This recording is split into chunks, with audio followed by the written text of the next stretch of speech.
kan EGP yang penting kata yang ada di sini dipersembahkan. Yang sebenarnya adalah demikianlah juga Kristus sesudah satu kali dipersembahkan akan menanggung dosa orang banyak. Pertanyaannya, Yesus dipersembahkan kepada siapa? Sebab Tuhannya orang Yahudi. Jangan kau persembahkan anak manusia kepada dewa Molok. Sebab aku Tuhan. Ya, dalam kitab saudara, sebab aku Tuhan, aku sendirilah yang akan melenyapkan mereka yang telah mempersembahkan anak mereka kepada dewa Molok. Tuhan tak mau. Kalau Tuhannya Yahudi tak mau menerima persembahan manusia, dan ternyata salib mempersembahkan darah manusia. Pertanyaannya, Ibrani 9 nomor 28, dipersembahkan kepada siapa Yesus ini? Itu loh. Ini saudara-saudara Kristen yang cuma datang sekali seminggu ke gereja, dengan mudahnya dilucuti akal sehatnya karena hanya dikasih terjemahan, tidak dikasih original teks, tidak dikasih ruang untuk belajar. Tidak ada sekolah buta aksara Yunani, nggak ada. Supaya orang-orang Kristen ini belajar Bible itu sendiri tanpa harus dibodoh-bodohi oleh pemimpin gereja. Umat Islam datang menyelamatkan jemaat Kristen yang tertipu dengan menggali, menelaah, menyampaikan, menyadurkan kemudian ilmu yang ada dalam Bible kepada jemaat semacam Anda. Dengar kenapa yang kami sampaikan, karena kami tidak ada kemudian tujuan untuk nipu, tak ada tujuan untuk mendapat perpuluhan, semata-mata kasih saya kepada kalian. Pak, Anda Ibrani 9 nomor 28 terjemahan lama, coba Anda baca. Boleh? Silakan. Saya ngerti poin Anda sih. Ini ayat ini seumur saya debat nggak pernah ada yang mempermasalahkan, berpolemik dengan ayat ini. Bagus, saudara akui. Karena selama ini Kristen itu cuma manggut-manggut aja kalau pendeta berkhotbah di gereja. Sekarang ini sudah nggak lagi zaman. Kenapa sudah muncul para apologet Islam yang akan mengajarkan kalian Bible dengan jujur dan benar? Sekarang pertanyaannya yang muncul yang tidak perlu Anda jawab adalah, Paulus menulis surat itu menuliskan untuk orang Roma, Yunani, untuk menulisnya untuk orang Yahudi. Ibrani ini meskipun tidak diketahui penulisnya, tapi ada yang mengatakan itu tulisan Paulus. Nah sekarang kalau ini Paulus yang menulis buku Ibrani ini ditulis untuk orang Roma dan Yunani. Orang Roma dan Yunani sebelum ada Kristen, mereka sudah menganut ajaran persembahan manusia. Nah sekarang Yesus menurut Ibrani 9:28 itu dipersembahkan kepada siapa? Ibrani 9:28, jangan bahasa Yunani kalau Anda nggak sanggup. Terjemahan lama tahun 1954.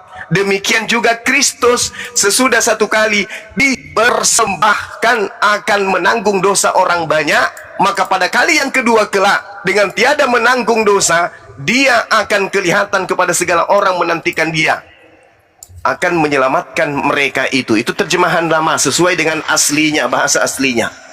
Pertanyaannya muncul kemudian, kepada siapa Yesus dipersembahkan? Silakan Anda jawab.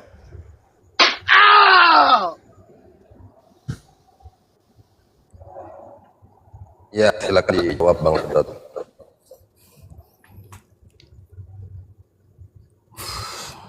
Sebenarnya saya masih nggak ngerti poin pertanyaannya ini. Bingung.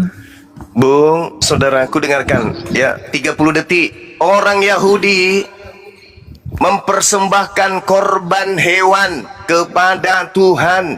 Yesus di dalam Matius 8 nomor 4 memerintahkan mempersembahkan hewan kepada Tuhan. Paulus di dalam Kisah Para Rasul 21 nomor 15 sampai nomor 27, ketika Paulus kemudian taubat dalam nama Kristen, Paulus mempersembahkan hewan. Kristen muncul kemudian di ocok otaknya agar terbalik untuk mengimani konsep Tuhan menerima persembahan darah manusia. Itu agama Kristen lain daripada yang lain. Pertanyaannya, ketika Kristen beriman bahwa manusia Yesus dipersembahkan di atas pohon sebagai kutuk dosa, pertanyaannya, Yesus kalian persembahkan kepada siapa?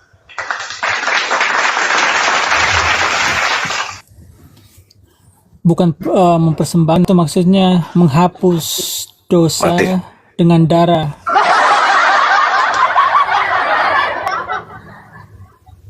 Gimana Ngerti nggak ceritanya? kamu? Ya, dosa-dosa dihapuskan melalui hewan. Keluaran 29 nomor 14, Imamat 1 nomor 2, persembahan penebus dosa diperintahkan oleh Tuhan melalui hewan. Itu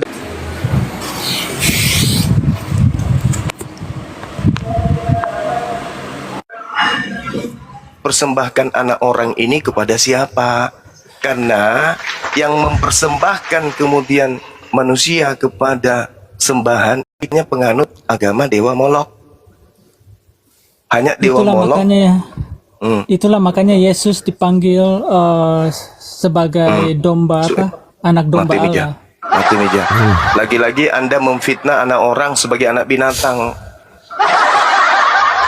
Loh, itu kata Alkitab. Nah, Bible Anda ini tulisan siapa? Tulisan manusia. Manusianya ini siapa?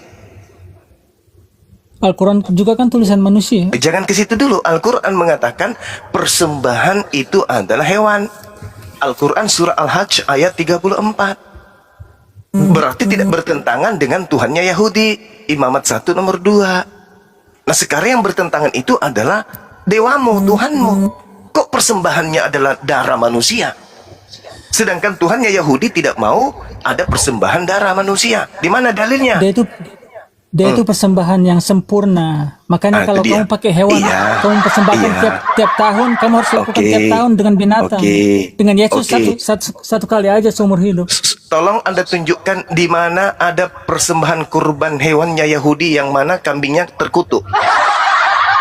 Domba yang dipersembahkan Yahudi pada saat mereka kurban hewan itu adalah domba terkutuk.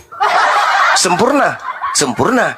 Yesus tidak sempurna. Kenapa? Karena dia adalah manusia terkutuk. Manusia terkutuk dipersembahkan kepada siapa? Kepada Tuhan atau kepada Dewa Molok? Dari mana lagi nih Dewa Molok? Gak ada di sini. Kok nggak ada? Imamat 18 nomor 21. Jangan kau persembahkan anak manusia kepada Dewa Molok. Itu konteksnya beda lagi tuh. Oke, kalau begitu Itu kan- konteks mana yang Anda gunakan mempersembahkan manusia nebus dosa? Konteks mana? Coba. Ayo. Ini kamu ingat nggak waktu Abraham mau menyembelih anaknya? Ingat. Si Ishak. Ingat, baca Itu Kejadian manusia atau 22. hewan? Itu Baca manusia atau Kejadian hewan? 22. Baca Kejadian 22 nomor 1. Di situ Abraham diuji atau diperintahkan nebus dosa? Hehe. Berat ini. Ayo. Baca Kejadian 22. Abraham Oke, diuji atau Abraham diperintahkan persembahkan darah untuk dosa? Dari perspektif Abraham kan dia nggak tahu kalau dia diuji, dia kan hanya turut aja perintah. Nah, setahu Anda setelah membaca Kejadian 22, di situ Tuhan menguji atau Tuhan minta persembahan darah untuk tebus dosa? Ayo. Ayo. Ya kan bisa diaplikasikan ke apa aja. Nah, ya, Tergantung Tuhan, inilah terserah yang kita Tuhan. tanya. Inilah yang sedang kita bahas. Karisteng mempersembahkan anak orang untuk siapa? Itu loh pertanyaannya. Ya untuk Tuhan lah. Di mana Tuhan minta pembahan darah manusia?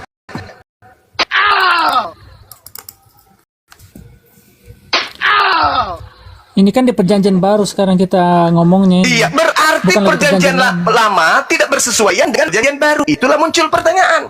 Nggak Di harus, mana? nggak harus kan? Nggak harus.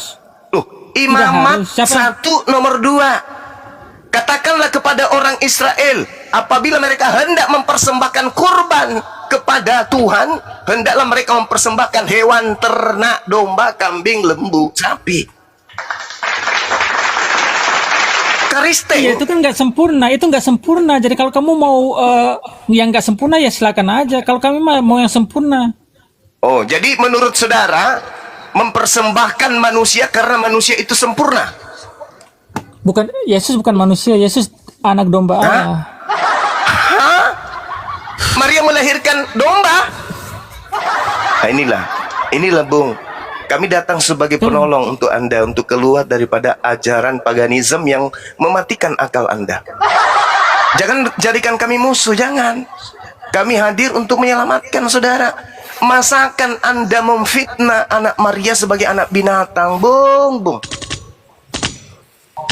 Sampai kapan Anda mau bodoh kayak begini? Kamu Sampai bilang kan kapan? kamu bilang kan di perjanjian lama kan itu binatang yang dipakai untuk mempersembahkan. Itu menurut Tuhan, permintaan Tuhan, minta persembahan hewan. Nah sekarang ketika Anda mengatakan hewan tidak sempurna, berarti Anda menyalahkan Tuhan. Sekarang ketika Anda menyalahkan Tuhan, Anda mengganti persembahan berupa manusia. Nah Anda persembahkan kepada siapa? Sekarang pertanyaannya itu kehendak siapa? Yesus harus dipersembahkan. Itu kan kehendak Allah juga. Di mana dalilnya? Persembahkanlah anakku. Di mana dalilnya? Tunjukkan kepada saya. 1. Yang nggak sesuai Dua. narasi kamu, yang nggak ada sesuai Ya, narasi. berarti narasi Anda ini Yohanes berasal dari 3:16. mana? Hei, Yohanes 3:16. Yohanes 3 nomor 16. Apakah di situ dipersembahkan? Ya di situ kan tersirat maksudnya. Nah, ini berarti Anda mentafsirkan. Dari mana Anda mendapatkan ilham penafsiran seperti itu? Siapa yang ngajarin? Loh, itu kan urusan kami Kristen. Nah, bagus. Makanya kita berdiskusi. Sudah selesai kan? Itu urusan kami Kristen. Makanya kita diskusi karena agama Kristen itu selalu diajarkan kepada umat Islam yang awam. Agama pagan Kristen ini selalu disusupi masuk ke dalam pemahaman pendangkalan akidah umat Islam. Makanya kita muncul, makanya kita ada di sini untuk mengurai kepagangan agama Kristen agar umat Islam bisa terbangun dari tidur panjangnya untuk menjaga anak-anaknya agar tidak menjadi pengikut agama paganisme yaitu Kristen. Selesai kan? Baik. Oke, kita sapa dulu Bang Suma. Oke. Petrus, selamat siang. Bang Juma, saya ini mau tanya sih Bang Juma. Ya, sebentar, Ya, sebentar. silakan. Pak Petrus, dari Kristen atau Katolik Muslim? Ya, saya Kristen. Kristen, baik. Silakan. Saya ini kan Kristen yang istilahnya awam lah, tidak paham begitu banyak. Semua tentang- Kristen itu selain pendeta pasti awam, Bang. Makanya mereka masih tetap menyembah manusia. Silakan. Nah, saya kan hanya sekedar baca Alkitab, tetapi saya tidak temukan di dalam Alkitab Kristen itu ajaran yang salah. Oh, yakin? Iya, Membunuh Tuhan sendiri itu salah atau tidak? membunuh Tuhan. Siapa yang Iya. membunuh Tuhan? Itu simbol salib apa itu? Yang dibunuh itu adalah daging, bukan Tuhan. Tuhan itu adalah roh. Mantap sekali. Berarti Anda sudah mengakui Yesus bukan Tuhan? Hah? Daging, kedagingan Yesus itu. Kedagingan Yesus bukan Tuhan. Iya? Bagaimana kalau justru dalilnya dagingnya Yesus adalah Tuhan? Tidak ada. Dagingnya Yesus itu bukan Tuhan. Dagingnya Yesus. Anda yakin? Anda yakin? Anda yakin? Iya. Oke. Baca Kolose 2 nomor 9. Baca. Silakan. Silakan Anda baca. Jangan saya. Kitab, saya tidak bawa Alkitab. Waduh, bahaya ini. Minimal dalam hatimu ada Bible. Hah? Minimal dalam hatimu ada Bible. Iya, ada, ada. Oke, silakan Anda uraikan Kolose 2 nomor 9. Saya bacakan. Sebab dalam dialah berdiam secara jasmania seluruh kepenuhan keallahan. Berdiam secara apa? Jasmania. Berarti jasmaninya apa? Ya? Jasmaninya Yesus itu apa? Daging. Mati nih Gil.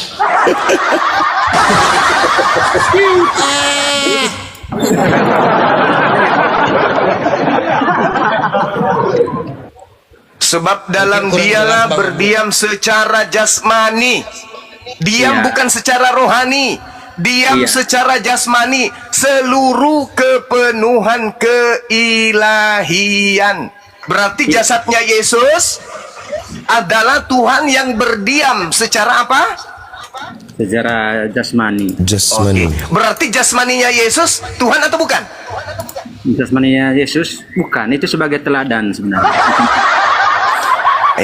Inilah celakanya kalau otak itu sudah dikebiri oleh pendeta. Bukan, Yesus itu datang bukan untuk menjadi Tuhan. Itu pemahaman orang Bang Juma itu seperti Enggak, jangan kemana-mana dulu. Iya. Jangan lari dari Bible. Jangan lari dari Bible. Jangan lari. Ini tidak lari-lari dari Bible. Al-Quran mengatakan laqad kafara alladziina qalu. Iya, begini. Ingkar orang yang mengatakan Yesus itu adalah Tuhan. Ingkar. Bang Nah Juma. sekarang jangan kamu ingkari juga Kolose 2:9 ini. Begini Bang Juma, saya jelasin ya. Di dalam Alkitab juga tertulis. Alkitab itu jujur loh. Boleh nggak Ya. Anda menyebut buku Anda dengan sebutan Bible? Boleh nggak? Ya, dalam Bible itu jujur. Bagus, Masya Allah, Subhanallah. Ini Kristen baik ini. Begini Ya. Bang Juma. Ya. Kenapa Bible itu jujur? Karena di dalam Bible juga mengatakan bahwa tidak semua perkataan Allah itu ditulis. Iya, jangan yang tidak ditulis, yang ditulis aja, yang ditulis aja. Ngapain kau bawa yang tidak ditulis? Kenapa? Iya, jangan mengambil satu ayat untuk menyimpulkan keseluruhan ayat itu. Sekarang tolong tunjukkan di dalam kitab saudara jasad Yesus bukan Tuhan. Bukan. Yang jadi Mana dalilnya? mana di dalam Bible itu ajaran yang salah. Coba kita bandingkan dengan Al-Quran Anda. Pasti banyak. Coba, iya, oke, menarik ini, silakan. Al-Quran surah berapa, ayat berapa? Ya? Cari Al-Quran aja. surah berapa, ayat berapa? Itu kan dalam Al-Quran itu kan wahyu yang turun langsung dari Allah. Allah yang tulis. Hah? Maksudnya apa ini? Al-Quran itu kan wahyu ya, yang Ya. diturunkan kepada Nabi Muhammad. Allah yang tulis. Yes. Allah yang tulis. Maksudnya selama ini Anda menuhankan Lukas gitu ya? Karena dia Ya. nulis Bible. Bukan. Kalau Hah?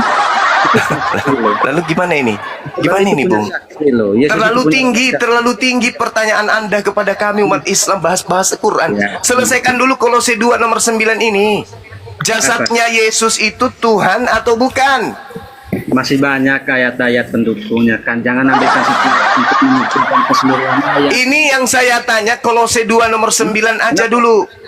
Hei, Kenapa? tubuhnya Yesus ini itu Tuhan atau bukan? Begini Bang Juma. Aduh, begini Bang Suma. Saya jelasin. Ini jangan habiskan waktu saya Bang dengan cuma nyeroceh yang Ini, tidak Bang. ada artinya Bang. Di dalam Ini yang kita sedang bahas ini tentang Dewa Molok. Nah, begini. Yesus yang adalah Tuhan Anda dipersembahkan untuk Dewa Iya, Molok. betul. Itu kesimpulannya. Bantah Dalam saya agama- kalau tidak. Begini Bang Juma, dalam agama itu tidak semata-mata kita hanya percaya kepada Tuhan. Ada perlakuan-perlakuan kita yang harus Hah? kita lakukan supaya Mm-mm. kita memenuhi apa yang di dalam Bible itu yang seperti Tuh, yang tuh. diajarkan oleh Yesus itu. Berarti Anda menyalahi Bible itu sendiri, kitabnya orang Yahudi. Bukan mengalahkan. Ajaran Yesus yang salah itu apa? Saya tanya dulu. Tidak ada ajaran Yesus yang salah. Yang salah itu ajaran kafir Kristen. Ajaran Iya. Yang salah itu ajaran Karisting, agama pagan. Yesus tak ada salah. ya? Agama Anda yang mengajarkan Yesus tidak sesuai dengan kebenaran, tapi Kami- sesuai dengan dogma. Begini Bang Jima, kami menerima Yesus itu bukan hanya sebagai Tuhan saja. Ada keteladanan yang dilakukan oleh Yesus yang harus kami Contoh teladan yang mana yang Yesus lakukan yang Anda ikuti? ya? Contoh. Banyak. Apa? Satu aja.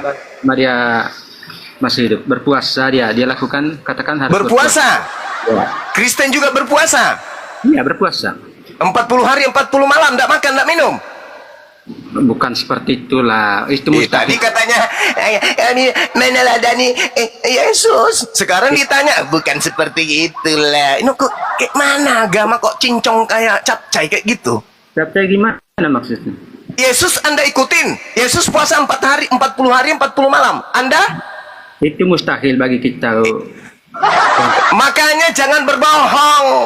Anda mengatakan kami Kristen mengikuti teladan Yesus. Yang Anda ikuti itu teladan setan. Apa itu? Berbohong, berdusta, menipu, planos. Itu yang Anda ikutin.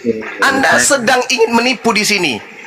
Kami meneladani Yesus. Yesus berpuasa, kami juga berpuasa. Yesus berpuasa 40 hari 40 malam. Kristen bukan berpuasa, tapi berkuasa. Makan apapun, tiang listrik pun kalau bisa digoreng, Anda makan. Paham?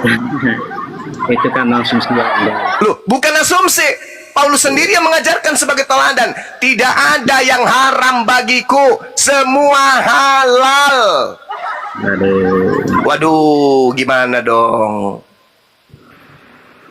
Ayo kembali kepada tema. Yesus dipersembahkan kepada siapa? Jawab. Hah? Dipersembahkan kepada siapa? Iya. Yesus itu sebagai penebus. Dipersembahkan kepada siapa? Dipersembahkan kepada siapa? Ya. Tidak dipersembahkan kepada siapa? Ibrani 9:28, Yesus dipersembahkan. Dipersembahkan sama siapa di situ?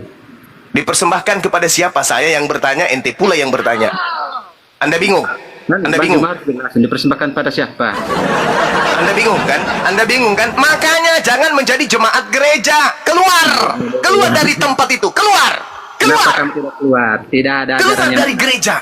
Pelajari sendiri. Pelajari sendiri Bible. Jangan masuk ke situ. Saya sudah baca Al-Quran, tidak ada yang benar ajarannya. Oke. Coba bacakan saya surah Al-Fatihah. Tidak mau, saya tidak mau menyerang agama orang lain. Loh. Anda ini iblis dalam wujud manusia. Semua yang keluar dari mulut Anda itu cuma tipuan, kebohongan. Kapan sih Anda itu bisa jadi jujur? Jujur gimana maksudnya? Anda mengatakan saya sudah baca semua Al-Quran. Suruh baca Al-Fatihah.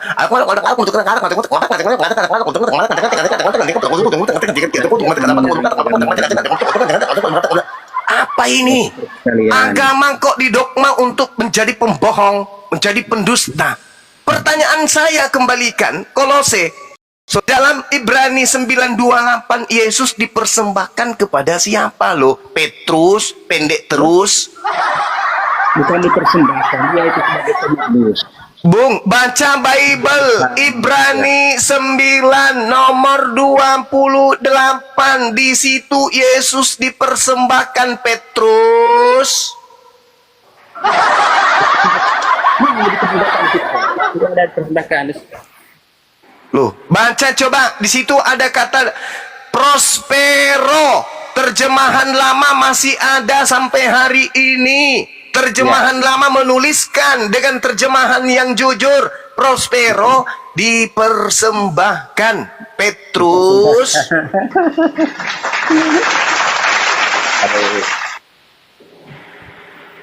Saudara, saya mengasihi saudara, makanya saya di sini muncul. Teman-teman saya di sini hadir untuk meluruskan pemahaman saudara yang berasal dari penjajah Belanda. Oke? Oh, berarti kalian itu dari itu ya, dari penjajah Arab gitu. Kapannya? Kapannya Anda dijajah sama Arab?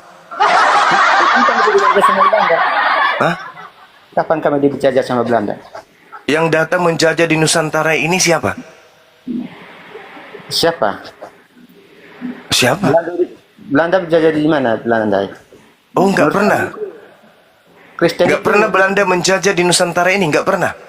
pernah menjajah. Pernah menjajah. Agamanya agama apa? Agama apa? Agama apa agamanya Belanda? Agama apa? Coba. Saya nggak tahu, Bang. Aku masih muda, Agama masih Paulus. kecil. Aku masih SMA, masih lugu, nggak tahu. Oh, kalau nggak tahu nggak usah itu. Ya coba jujur dong, Belanda agamanya apa, Bang? Ya, Bang. Petrus, otak pendek terus. Belanda agamanya apa, Bang? Kristen. Belanda tuh. Kristen. Sekarang Anda agamanya apa, Bang? Saya Kristen. Kristen. Berarti agama yang diwariskan penjajah Anda anut, betul, Bang? Semua itu di Indonesia dulu kan belum ada agama. Jangan Kristen. Jadi yang mengusir penjajah itu mayoritas agamanya belum ada. Bukan. Kalau kita berbicara Aduh bang, Punya agama, semua abang, agama itu. abangku saudara Petrus, jangan mentang-mentang nama Anda Petrus pendek terus, Anda akalnya juga pendek. Cobalah belajar dulu. Di Indonesia itu ada agama gitu. Hah? Di Ada? Indonesia ada. Ada aliran kepercayaan sebelum Islam masuk sudah ada. Iya, Tapi kan begitu bukan Islam masuk, begitu Islam. Islam masuk di abad ke-8 ke Nusantara ini, ajaran animisme tersingkirkan dengan agama Islam. Kerajaan-kerajaan besar, negara-negara besar yang berbentuk kerajaan menjadi Islam. Datanglah penjajah agama pagan. Ah. Nah, Anda ikuti agama itu. Kamu tidak tahu yang salah di dalam Alkitab. Kamu kan Kenapa tidak saya katakan pagan? Coba Anda lihat tadi Ibrani 9:28. Anaknya orang dipersembahkan kepada siapa? itu kan hanya pungut satu ayat saja. Masih banyak ayat-ayat yang kami yakin. Oke. Kalau Anda mengatakan hanya satu ayat, hanya satu dalih, tolong tunjukkan dalihnya. Yesus itu diperintahkan untuk dibunuh oleh Tuhannya Yahudi. Ada dalil nggak? Perintah untuk dibunuh. Ya. Boleh nggak Yesus dibunuh menurut Tuhannya Yahudi? Boleh nggak? Itu kan dibunuh karena banyak yang tidak menerima pada saat itu. Iya, pertanyaannya bukan itu. Pertanyaan saya, boleh tidak menurut Tuhannya Yahudi, Yesus anaknya yang dikasihi ini boleh dibunuh atau tidak menurut Tuhannya Yahudi? Oh, boleh. Mana dalilnya? Hah? Mana dalilnya? Kita baca dalil kan boleh. Kan Yahudi kan pada waktu itu kan. Berarti Anda memfitnah Tuhannya Yahudi. Anda kan, saya bertanya, ada tidak Tuhannya Yahudi membolehkan membunuh anaknya yang dikasihi bernama Yesus? Anda katakan boleh. Mana dalilnya? Tidak ada dalilnya, tidak ada dalil. Berarti Anda ini setan. Kenapa bilang setan? Karena Anda mengajarkan dan menuduh dan memfitnah Tuhannya Yahudi membolehkan membunuh anaknya yang dikasihi. Hah? Bukan, orang Yahudi itu tidak percaya sama Yesus. Bukan berbicara orang Yahudi, berbicara terkait dengan Tuhannya Yahudi, boleh Iya, tidak membunuh Bantu, anak yang dikasihinya, boleh nggak? Bang Juma, mereka tidak percaya sama Yesus. Bukan saya berbicara mereka, saya berbicara Tuhannya Yahudi. Tuhannya Yahudi membolehkan tidak untuk membunuh anaknya yang dikasihi? Tidak ada dalilnya membolehkan atau tidak. Intinya mereka. Lalu yang membisikkan Anda untuk berkata membolehkan tadi itu siapa? Hah? Hah? Bisa jadi boleh. Tidak.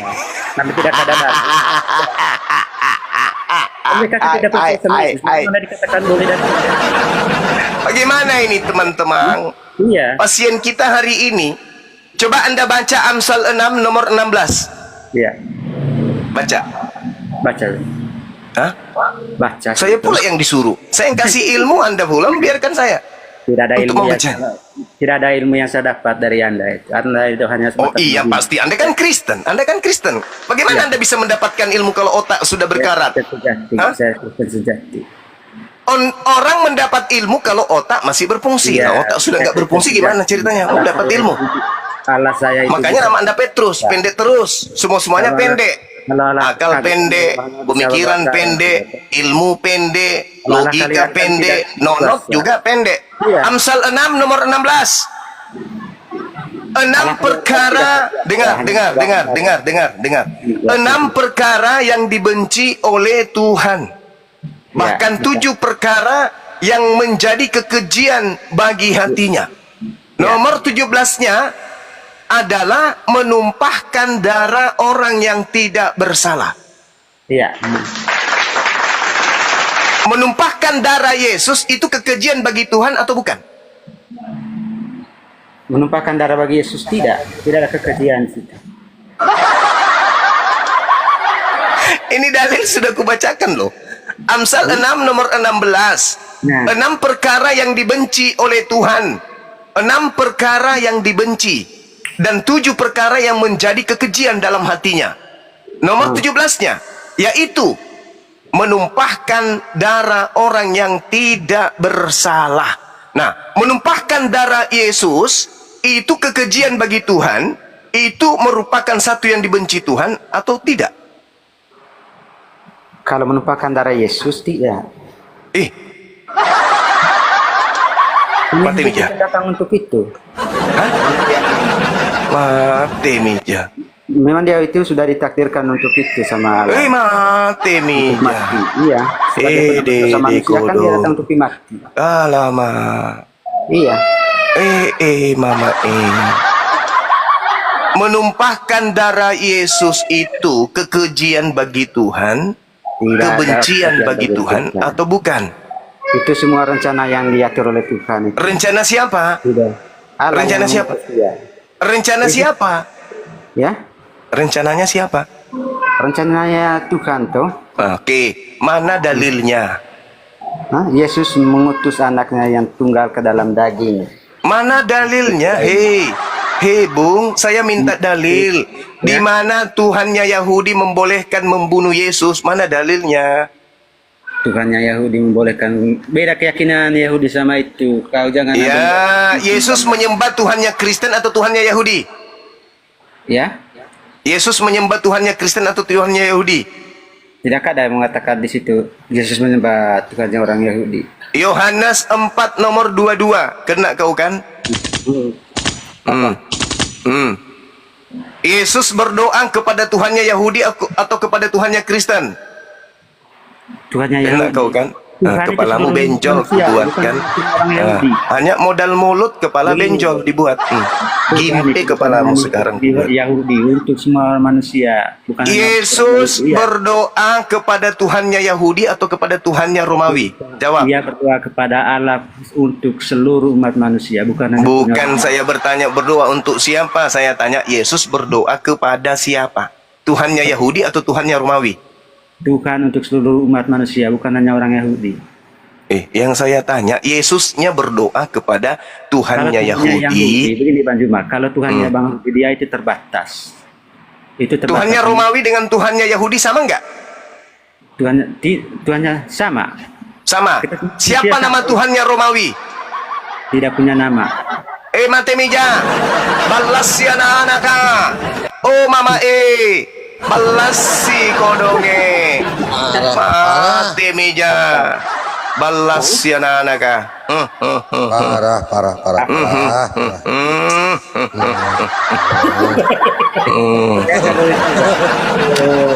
Oh, mama Dari Bang Juma ini iman La saya haula wala quwata illa billah.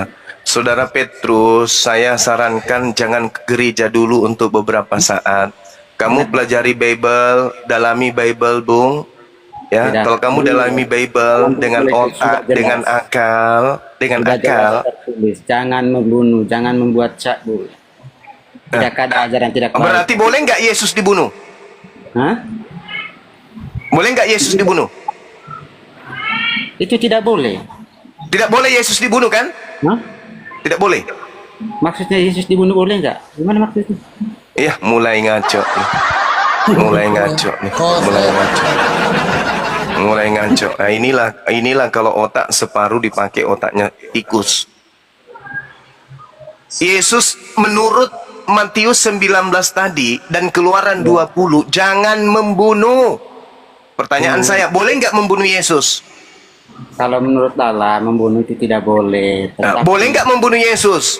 Hah? Boleh nggak membunuh? Tidak boleh. Sebenarnya Tidak boleh. Berarti membunuh Yesus itu dosa atau menghapus dosa? Membunuh Yesus pada waktu itu memang dosa pada waktu itu. Bagus. Bagus. Berarti katakan kepada gereja, membunuh Yesus itu bukan nebus dosa, tapi menghasilkan dosa. Dah selesai kita ya. Udah ya. Udah ya. Udah ya. Udah ya. Udah ya. Masih ada tapinya deh, masih ada tapinya. Bagaimana? Masih ada tapinya. Ya itu tapinya karena Anda Kristen. Tapi kalau Anda waras, Anda mengatakan membunuh Yesus itu dosa. Tapi karena Anda Kristen, setan ada pada diri Anda, ada tapinya. Tapi itu dulu. Sekarang nggak lagi. Membunuh Yesus sekarang itu adalah nebus dosa. Dari mana ilmunya? Dari pagan Romawi, penyembahan dewa Moloch. Anda tahu tidak kenapa orang-orang pagan, sabar, Anda tahu tidak kenapa orang-orang pagan mempersembahkan manusia kepada Dewa Molok? Anda tahu tidak? Untuk apa mereka mempersembahkan manusia ke Dewa Molok? Apa? Kenapa? Untuk apa? Untuk apa? Untuk mendamaikan keadaan mereka dengan dewa-dewa mereka. Jadi kalau mereka kemudian panennya gagal, atau di kampung mereka ada penyakit yang merebak, apa kata mereka? Dewa kita lagi murka, maka kita harus mendamaikan antara kita dengan dewa kita. Dipersembahkanlah manusia suci kepada Dewa Molok. Inilah yang terjadi di agama saudara. Tadi Anda mengatakan membunuh Yesus adalah dosa. Berjalannya waktu, tak, tak, tak. Tapi ada tapinya, tapi ada tapinya, tapi ada tapinya, ada tapinya. Mana ceritanya agama kayak begini? Begini ya Bang Jus. Nah, dengarkan teman-teman. Ya, apa itu Bang? Ya, silakan. Mereka membunuh Yesus itu karena Yesus itu terlalu taat kepada Allah. Itu pada waktu itu. Berarti boleh. Karena ia mengatakan dirinya, saya datang untuk melayani, bukan untuk Ya, melayani. berarti boleh membunuh Yesus. Ya? Boleh membunuh Yesus. Pada waktu itu Yesus itu sudah tahu bahwa dia akan itu dibunuh. Ada dalam Alkitab. Iya, bukan saya tanya itu. Berarti boleh membunuh Yesus. Ya? Boleh nggak membunuh Yesus? Iya. Kalau menurut perintah Allah itu kan tidak boleh membunuh. Tidak boleh. Berarti kalau membunuh melanggar perintah Tuhan atau tidak? Begini, kalau karena ketaatan Yesus itu mewartakan tentang kerajaan Allah pada waktu itu, karena menganggap dirinya sebagai istilahnya orang yang diutus oleh Allah, bukan hanya dia yang menganggap seperti itu. Karena sebelumnya kan ada nubuat pada waktu itu kan. Itu banyak saksi-saksi pada waktu itu sebagai nabi sebelumnya kan. Kan buat akan datang juru selamat itu Yesus Kristus. Ya. Karena pada waktu itu kan sebagai raja itu kan semakin khawatir karena semakin banyak yang mengikuti Yesus. Karena Khawatir ia kenapa? menganggap bahwa dirinya itu adalah utusan Allah. Akhirnya pada saat itulah Yesus itu dibunuh. Ya. Berarti boleh membunuh Yesus. Tetapi dalam proses pembunuhan itu Bang Juma, tidak ada kesalahan yang dilakukan oleh Yesus itu menurut Sekarang pertanyaan simpelnya, boleh tidak membunuh Yesus menurut Tuhan? kalau menurut Allah itu membunuh itu tidak boleh. Gitu. Membunuh Yesus boleh? Hah? Membunuh Yesus boleh? Kalau menurut saya pribadi ya Bang Juma, ya, membunuh Yesus itu sebenarnya tidak boleh. Tidak boleh. Kalau menurut Tuhan? Kehendak. Kalau Memang menurut Yesus Tuhan? itu- Hah? Kalau menurut Tuhan? Kalau menurut perintah Allah secara umumnya kan tidak boleh. Tidak boleh. Berarti membunuh Yesus itu melepaskan dosa atau menghasilkan dosa? Melepaskan dosa. Mati meja. Yang berdosa pada waktu itu Mati meja. Yang mana yang betul ini? Yang mana betul? Membunuh Yesus menghapus dosa atau membunuh Yesus menghasilkan dosa? Mana yang betul? mereka yang membunuh Yesus pada waktu itu, mereka itu berdosa pada Berdosa. Tepuk tangan dulu. Berdosa. Tepuk tangan dulu. Tepuk tangan. Berarti yang membunuh Yesus. Oke, gantian. Berarti membunuh Yesus, pelakunya mendapat dosa. Yang membunuhnya. Ya, yang membunuh Yesus mendapatkan dosa. Begini Bang Juma, karena mereka membunuh karena berdasarkan tidak percaya. Oke. Ya. Nah, pembunuh Yesus, pelaku pembunuhan mendapatkan dosa. Betul? Mereka yang membunuh bukan. Iya, mereka yang membunuh Yesus mendapatkan dosa. Betul? Iya. Oke. Mereka yang percaya kepada Yesus dosanya ditebus. Oke. Sekarang menurut saudara, pembunuh Yesus ini pahlawan atau penjahat? Siapa? Pembunuh Yesus. Penjahat. Penjahat. Bukan pahlawan. Bukan, Yesus itu adalah pahlawan bagi kami. Dia Nah, sekarang kalau Yesus mereka tidak bunuh, yang nebus dosamu siapa? Hah? Kalau mereka tidak membunuh Yesus, dosamu dihapuskan oleh siapa? Pasti. Pada waktu itu Pasti apa? Pasti masuk rumah sakit jiwa. Bukan, pasti dibunuh dia pada waktu itu. Pertanyaan saya, pembunuh Yesus itu pahlawan untuk Anda atau penjahat untuk Anda? Pembunuh Yesus, Ya. penjahat menurut saya. Kalau penjahat, lalu kenapa Anda menerima hadiah dari mereka? Hah? Bukan, karena kami kan percaya sama Yesus. Mereka tidak percaya sama Yesus. Loh, dosa Anda dihapuskan melalui pembunuhan, betul? Iya, melalui Ah. pembunuhan. Yang membunuh Yesus pahlawan dong buat Anda. Jangan mengambil kesimpulan seperti itu. Loh, kalau mereka tidak membunuh Yesus, begini, dengar, paham dulu, kalau paham. mereka tidak membunuh Yesus, Yesus mati dalam keadaan bunuh diri gitu. Konteks mereka membunuh Yesus atas dasar apa dulu, begitu pemahaman. Gimana ceritanya? Jadi saya kasih analogi, Bung. Tidak percaya. Saya kasih analogi kepada saudara. Ah, Ada seorang mencuri uang 1 miliar. Itu dosa atau bukan? tidak perlu 1 miliar lah. Kenapa harus Ya, 1 miliar? 500 juta. Itu dosa atau bukan? Namanya mencuri itu pasti dosa. Ya, mencuri dosa. Tapi kalau hasil curiannya diberikan kepada Anda dan Anda gunakan, Anda manfaatkan, menurut Anda pencuri ini pahlawan atau bukan? Kalau saya tidak tahu itu uang hasil curian, kan saya tidak bisa mengatakan dia pahlawan atau tidak. Nah, kalau Anda sudah tahu bahwa itu adalah hasil curian dan Anda sudah menikmatinya, apa yang Anda lakukan? Menikmati, karena saya sendiri kan tidak mau menikmati hasil curian. Oke. Berarti kenapa Anda menikmati salib sementara salib itu adalah hasil dari tindakan perbuatan dosa? Kenapa Anda nikmati? Begini loh.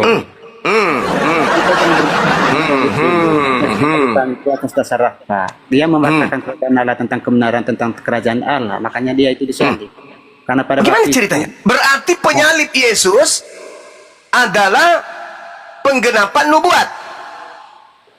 Iya. Supaya nubuat ini tergenapi, harus ada yang menjadi pelaku pembunuh. Iya, karena Allah itu Maha Tahu dan Maha Segalanya. Berarti pembunuh ini adalah bagian dari nubuat. Hah? Hah? Iya, bagian dari nubuat. Bagian dari nubuat. Berarti yang merencanakan pembunuhan adalah iblis atau Tuhan? Bukan dari itu, Pak. Bukan bagian dari berserak otak. Bukan berserak otak. Tetap konsisten dalam pemikiran saya. Iya, berserak otak kalau begitu. Anda mengatakan penyaliban itu adalah nubuat. Nah, nubuat ini melibatkan banyak orang, termasuk orang yang membunuh Yesus. Berarti Tuhan merencanakan pembunuhan, betul? Nah, orang yang terlibat dalam rencana Tuhan berdosa atau tidak? Mereka berdosa. Berarti Tuhan merencanakan orang-orang ini untuk berdosa? Bukan, karena Tuhan mati nih, berserak otak. Berserak otak. Begini Bang Juma, pada waktu itu kan masih banyak yang menyembah berhala pada waktu itu. Banyak yang menyembah berhala. Banyak yang menyembah berhala. Ya, masih banyak yang tidak percaya kepada Allah. Banyak yang menyembah berhala. Ada nggak penyembah berhala ini kemudian menyembah korban persembahan? Ya. Ada nggak penyembah berhala ini menyembah korban persembahan? Iya, ada. Siapa? Siapa ya? Paulus. Kristen. Menyembah korban. Yesus korban, Kristen nyembah korban, betul? Kristen nyembah korban maksudnya? Yesus korban di atas tiang salib, betul? Ya. Kristen menyembah korban, betul? Iya, dia korban. Bagus. Menyembah korban. Berarti Kristen menyembah korban persembahan kepada siapa? Kepada manusia. Mate meja. Macolo iota muanak bau. Parah kali. Parah kali. Orang Yahudi mempersembahkan anak domba sebagai persembahan. Orang Yahudi tidak menyembah korban. Orang Kristen menerima persembahan pelaku dosa yang mempersembahkan anak orang di atas pohon. Orang Kristen menyembah korban. Saudara, saudara, menyembahkan anaknya kepada Allah, benar nggak? Saudara, Anda menyembah korban, betul? Betul nggak? Abraham itu menyembahkan anaknya pada itu. Pada Abraham diuji. Kan tadi Iya, sudah kubilang, Kejadian 22, Abraham diuji. Ya, diuji. Ketika Karena Abraham lulus menjalani ujian, Tuhan membatalkan korban manusia sebab Tuhan tidak berkenan korban Iya. manusia, digantilah hewan. Di Kristen, korban hewan diganti dengan korban manusia. Kebalik. atas dasar itulah Mm-mm. Allah mengutus Yesus itu untuk menjadi korban, karena kalau Di mana dalilnya? Ah, ini kalau cakep ini. manusia itu mengorbankan, Dalilnya. Di mana dalilnya Tuhannya Yahudi mengutus anaknya untuk menjadi korban dosa? Di mana dalilnya? dengar dulu Bang Juma. Kalau manusia Dalil. mengutus anaknya Bung, sendiri, pasti dalil, manusia- Bung. Ini kalau manusia Anda itu- tidak menggunakan dalil, sama saja saya diskusi dengan sapi. Dalilnya mana? Dalil. Tuhan mengutus anaknya untuk menjadi korban tebus dosa. Mana dalilnya? mengutusnya anaknya, ada dalil. Mana dalilnya? Masuk ke dalam akuarium. Mana ya saya? Mana? Ayo kita tunggu. Silakan.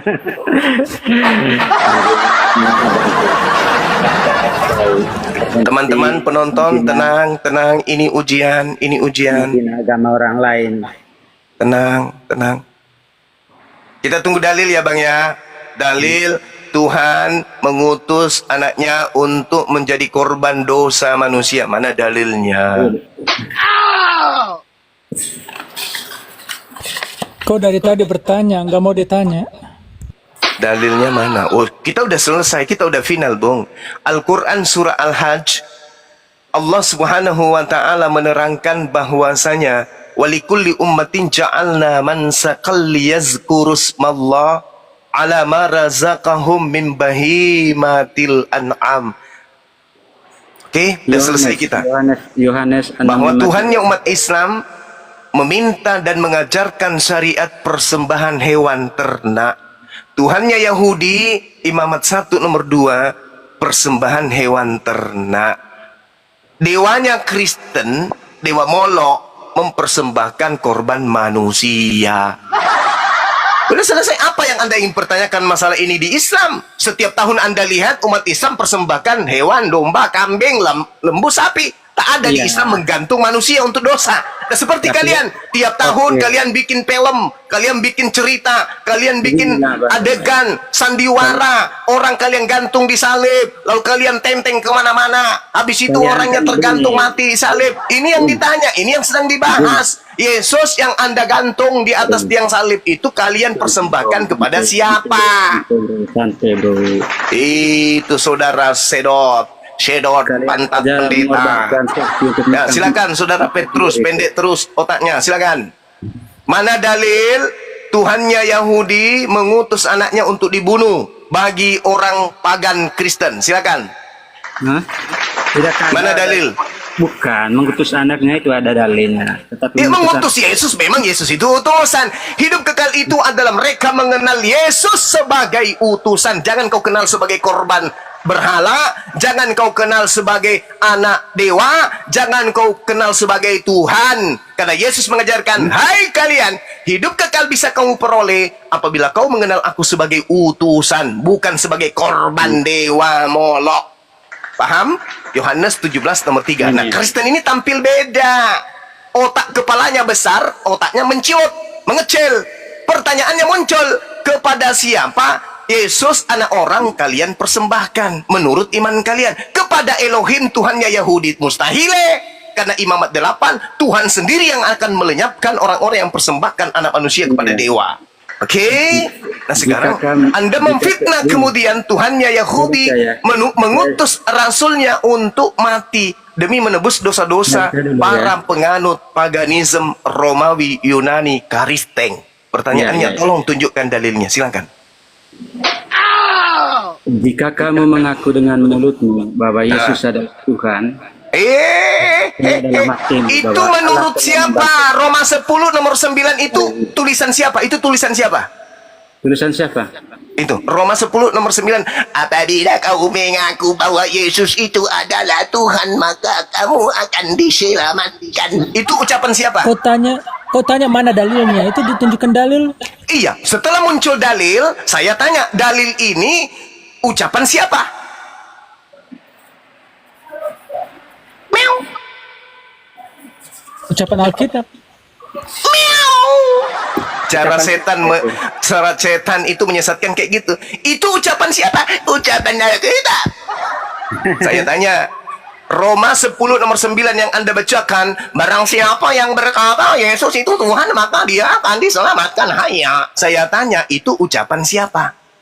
Kan saya minta mana dalilnya Tuhannya Yahudi mengutus anaknya untuk menebus dosa-dosa orang kafir laknat. Yang saya tanya mana dalilnya? Anda menunjukkan dalil ucapan Paulus. Berarti benarlah kata Yesus, Pauluslah yang menjadi bapakmu, dan kamu mau menjadikan keinginan-keinginan bapakmu itu sebagai prosesi keagamaanmu. Berarti Paulus adalah iblis. Betullah apa yang dikatakan oleh Yesus dalam Matius 24 nomor 15. Paulus itu adalah pembinasa keji yang dinubuatkan oleh Nabi Daniel. Ayo, mau sembuh ndak atau mau sakit terus? Saudara Petrus, Saudara Sedot, mau sembuh atau mau gila terus kayak gini? Yang Kamu gila itu masuk neraka siapa? atau Bang Juma surga? dari tadi yang gila terus. Enggak, saya tanya, ini serius saya nanya. Anda mau gila permanen atau mau sembuh? Saya tidak pernah gila permanen. Oke, Kami kalau Anda tidak pernah gila, tolong Anda uraikan kitab Roma itu ucapan siapa? Yang satu sudah kelihatan gilanya, itu ucapan Alkitab. Nah, gila dia. Sekarang Saudara Petrus, Ya, yang Anda ucapkan dalam Roma 10 itu untuk ucapan siapa? ucapan yang bersaksi kepada Yesus.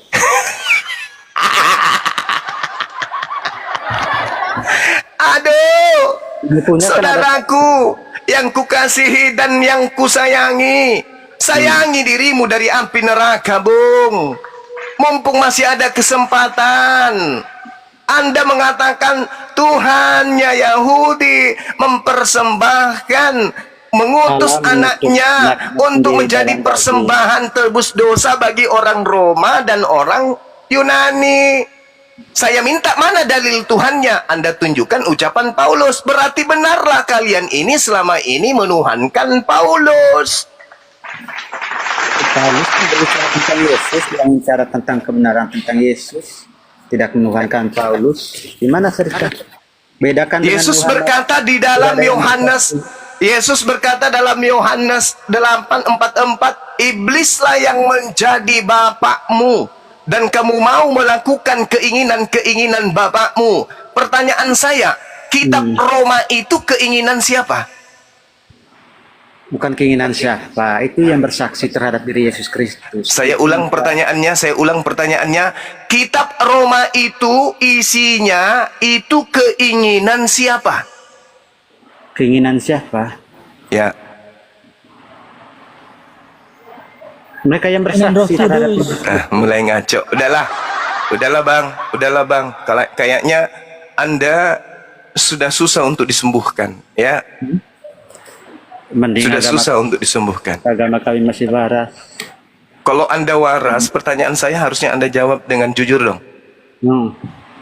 Kitab Roma itu keinginan siapa? Bukan keinginan siapa. Loh, kan Tidak ada Yesus keinginan. mengatakan Yohanes 8 nomor 44, iblislah yang menjadi bapakmu, dan kamu mau melakukan keinginan-keinginan si iblis bapakmu itu. Pertanyaan saya, kitab Roma itu keinginan siapa? Ya?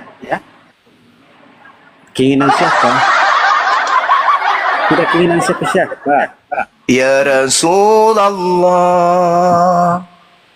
ya Habiballah Muhammad Ibnu Abdullah Muhammad, ya Rasul. Selamat siang. Nah, ini memberikan keselamatan kepada Dewa Matahari. Ya, selamatkan siang. Gimana, Bang? Ya, ini bahas masalah apa ini, Bro? Nah, ini baru datang, belum tahu masalah. Silakan, mungkin Bang Pak Lopo bisa menjelaskan. Enggak, dari tadi begini, Bang Suma. Dari tadi Anda koar. Dari kau maunya apa, Suma? Sekarang kau maunya apa dengan saya? Ayo. Ayo kita sama-sama. Kau mau besar-besaran Mike. Ayo, kita sama-sama. Hah? Kau dari tadi koar. Apa tujuan? Tujuanmu apa? Mau bahas Yesus? Yesus itu sekarang sudah di sorga. Kau mau bahas untuk apa? Tidak mempengaruhi kitabnya Kristen. Tidak akan mempengaruhi kitabnya Kristen. Mau koar. Tolong tunjukkan dalilnya Yesus di surga. Silakan. Yang lain diam, jangan diturunkan. Tolong tunjukkan kepada saya Yesus di surga, dalilnya di mana? Tidak akan mempengaruhi kitabnya Kristen. Kau tahu Yesus sudah bangkit ke sorga dan duduk di sebelah kanan Allah Bapa. Dalilnya apa? Lihat proses kebangkitan Yesus. Lihat proses. Tidak usah kau ngoceh. Kau tahu pura-pura bego. Sekarang kau lihat Yesus sudah naik ke sorga, duduk di sebelah kanan Allah Bapa yang Maha Kuasa. Dalil, saya minta dalilnya Yesus di surga, mana dalilnya? Jangan komen mute kalau dengan saya. Bung, Suruh. Anda itu punya ilmu, hadapi saya. Ilmu apa? Ilmu apa kau mau? Kau mau ilmu apa? Ilmu apa? Dari tadi kau keluar ilmu apa yang kau minta? Hah? Ilmu apa? Dalil apa kau meminta? Dalilnya Yesus. Dalil apa kau meminta? Di surga itu mana? Tunjukkan. Yesus sudah naik ke sorga, duduk di sebelah kanan Allah Bapa yang Maha Kuasa. Sekarang kau minta dalil apa? Kau sudah tahu, jangan pura-pura bego. Dalilnya mana Yesus di surga? Kau sudah tahu, jangan pura-pura bego. Sekarang kau mau apa? Dalilnya mana Yesus di surga? Sekarang kau mau apa? Maunya tampilkan data, infokan datanya Yesus di surga mana? Silakan. Yesus sudah naik ke surga. Alkitab sudah mengatakan Yesus naik ke surga pada hari yang ketiga. Pada hari yang ketiga bangkit pula dari antara orang mati, naik ke surga, duduk di sebelah kanan Allah Bapa yang Maha Kuasa, dan akan datang dari sana untuk menghakimi orang yang hidup dan yang mati. Sekarang kau mau apa? Dalilnya apa? Kau jangan pura-pura bego. Kau sudah tahu itu. Alah. Dalilnya di surga. Dalil. Bang Juma. Tunggu Bang, tunggu Saudara Petrus. Ini Saudara Bahari yang mulut. Jangan main mute. Kau kan merasa besar mic-mu. Sekarang kau berhadapan dengan saya. Alah, cuma ngomong doang aja dari tadi ngoceh. Kau dari tadi ngoceh. Kau tidak usah membodohi saya. Tidak usah kau mau capek-capekkan saya. Kau sudah tahu kitabnya ada, ayatnya ada. Kalau Yesus di surga. Kau sekarang besarkan mic-mu dengan saya. Kalau kau bisa besar dari saya mic-mu. Sekarang besarkan.